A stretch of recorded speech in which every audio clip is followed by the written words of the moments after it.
Ayan na guys, sinabayan na natin ng okra at saka talong. May nabili tayong okra na fresh. Ayan. Tapos yung talong bumili na lang tayo sa labas. Ayan na siya guys. Sarap yan mamaya. Dito, lapit mo ganyan. Kuhanan mo din ako ah. Ayan na guys, oh, sinabayan na natin ng talong at saka okra. Meron tayong nabiling okra na fresh. Tapos itong namang talong, binili lang natin dyan sa mga talipapa. So, maghihubid tayo ng talong para mamaya lagyan lang natin ng bagoong at saka kamatis.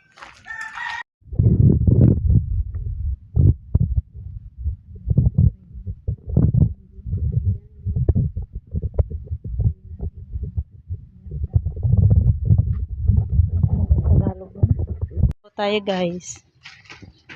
Ayan, mag-ihaw tayo ng ayan o, yung tainga.